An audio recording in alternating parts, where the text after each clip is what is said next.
Môre, dis Maandag die 24ste Augustus en mag die God wat jou sien, jou hoor, jou ken en vir jou afdaal, vandag nader wees as jou eie asem.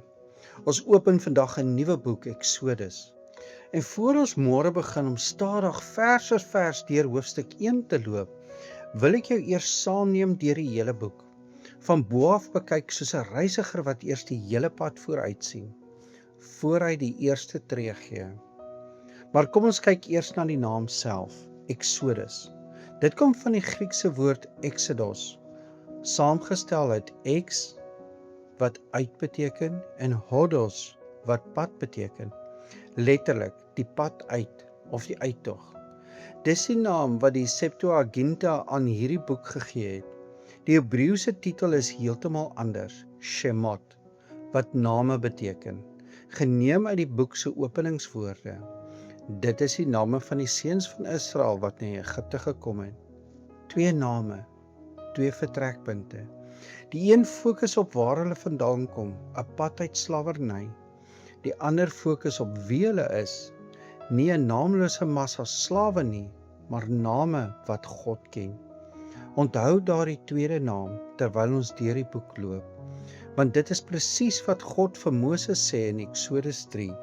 Ek ken jou volk se name, ek ken hulle smarte. Nou kom ons begin by die agtergrond. Tussen die einde van Genesis en die begin van Exodus lê 'n lang stilte.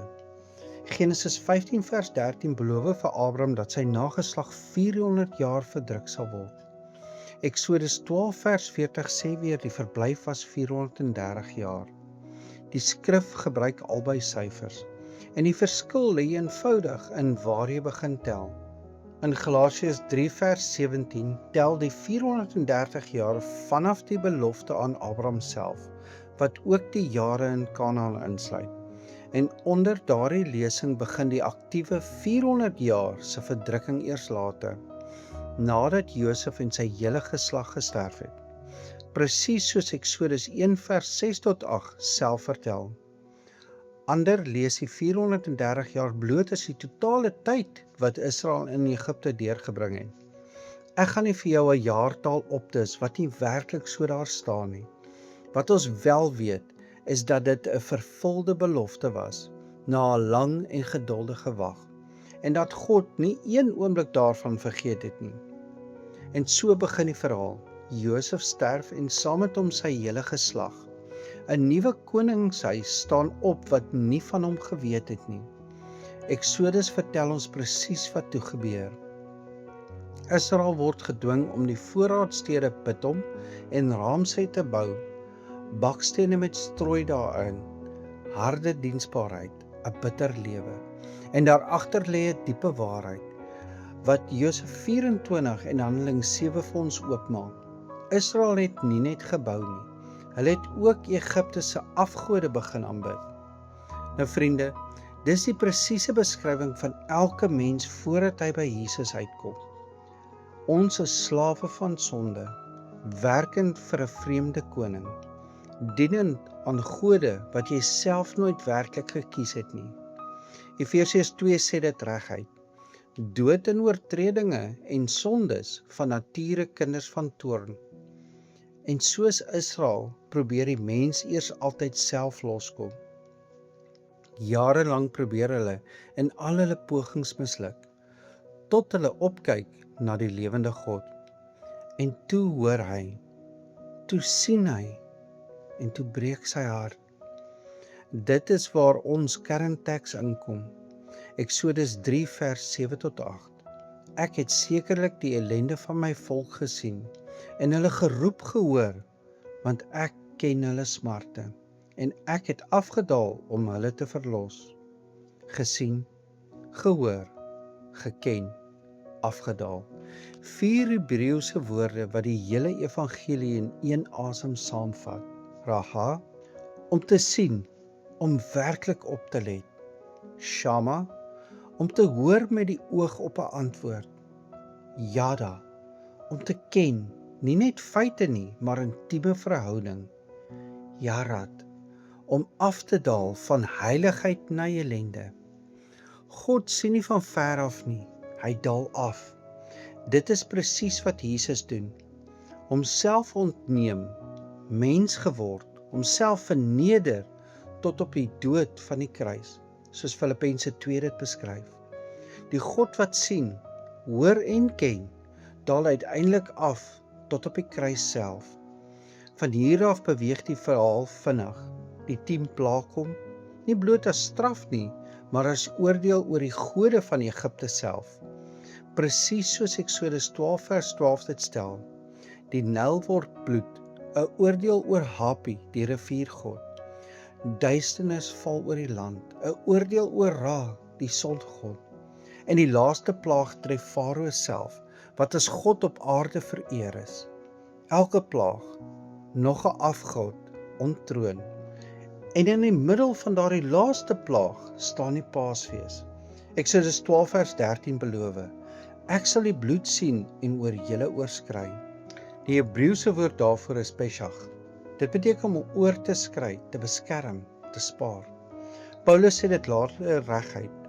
Ons Paaslam, Christus, is geoffer. Die bloed op die deurposte was maar net 'n skadubeeld. Die ware bloed is Jesus se aan die kruis. Nou ja, toe trek hulle uit, die Rooi See lê voor hulle. Farao se waans jag agter hulle aan. Berge staan aan weerskante en daar's geen uitweg nie. En Moses sê die woorde wat dalk die moeilikste opdrag in die hele Bybel is. Die Here sal vir julle veg en julle sal stil wees. Stil wees terwyl hy veg. Dis die enigste opdrag wat werklik werk. Paulus noem dit later 'n doop. Almal is in Moses gedoop in die wolk en in die see. Die Rooi See is ons eie dood, uit die ou lewe in die nuwe. In die woestyn wat volg, leer God sy volk om hom te vertrou. By Mara word bitterwater soet. By Elim rus hulle by 12 fonteine. In die wildernis val manna elke dag opnuut. En by Refidim slaan Moses die rots en water vloei uit die klip self. Paulus sê dit was geen gewone rots nie. Die rots was Christus. Die rots wat geraak is Christus wat vir ons geraak is. En die manna wys vooruit na Jesus self wat sê, ek is die brood van die lewe. Nou by Sinaï bereik die verhaal 'n hoogtepunt. God sluit 'n verbond met sy volk. Julle het gesien wat ek aan die Egiptenaars gedoen het en hoe ek julle op arensvlerke gedra het. Let mooi op die volgorde hier. Eers kom die verlossing, dan kom die wet. Nee, hou die wet om gered te word nie, maar hou die wet omdat julle reeds gered is. Die 10 gebooie is nie 'n las wat op hulle gelaai word nie. Dis 'n beskrywing van wat vryheid werklik lyk. Maar terwyl Moses nog op die berg is, gebeur die tragedie van Eksodus 32. Die volk maak vir hulle 'n goue kalf en roep uit: Hier is jou gode Israel, wat jou uit Egipte uitgelei het. Die ironie is verskriklik. God wil hulle vernietig, maar Moses tree in namens hulle. As u hul sonde nie wil vergewe nie, sê hy, wis my dan uit die boek. Hy is bereid om sy eie ewige lewe in te ruil vir sy volk se vergifnis. Klink dit nie vir jou bekend nie? Jesus is die groter Moses. Moses wou sterf vir sy volk, maar Jesus het gesterf vir sy volk. En dit is juis op hierdie berg, te midde van die volk se grootste sonde, dat God sy naam aan Moses openbaar. Barmhartig en genadig, lankmoedig en groot van goedertierenheid, wat ongeregtigheid, oortreding en sonde vergewe. Dit is die naam wat Moses gevra het, die naam wat Israel behou het, die naam wat Jesus ten volle vervul het. En dan teen die einde van die boek kom die tabernakel.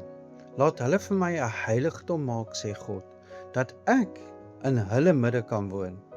Nie 'n tempel wat vas staan nie, maar 'n tent wat saam met hulle beweeg, waar hulle ook al trek. Nou die Hebreëse woord shakan, om te woon, is waar die woord Shekinah vandaan kom, tabernakel. God se sigbare teenwoordigheid onder sy volk. En wanneer Johannes later skryf dat die woord vlees geword het en onder ons gewoon het, gebruik hy dieselfde beeld in Grieks. Skenu, om 'n tent op te slaan. Jesus is die tabernakel, God wat werklik in ons midde kom woon. Die boek self sluit af met hierdie beeld, die heerlikheid van die Here wat by die tabernakel vervul, so intens dat Moses self nie kon ingaan nie. Dit is die pad wat voor ons lê in hierdie boek: slawerny, roeping, verlossing, die woestyn, die verbond, die mislukking, die genade en uiteindelik 'n God wat by sy volk kom woon. God se doel was nooit om hulle uit Egipte te kry nie. Sy doel was van die begin af teenwoordigheid. Nou môre begin ons stadig vers vir vers by die eerste woorde van Eksodus hoofstuk 1. Kom lees en soek saam met my die dieptes van hierdie boek. Kom ons bid saam. Here onsse God, dankie dat U ons sien, hoor, ken en na ons afdaal. Nie net toe met Israel nie, maar vandag nog deur U seun. Here, berei ons harte voor om môre saam in hierdie boek te loop en laat ons U teenwoordigheid opnuut dek. Ons bid dit in die naam van Jesus Christus deur die kragtige werking van die Heilige Gees. Amen. En onthou, jy is dalk die Bybel wat iemand vandag moet ontmoet. Ek hoop jy het 'n geseënde Maandag.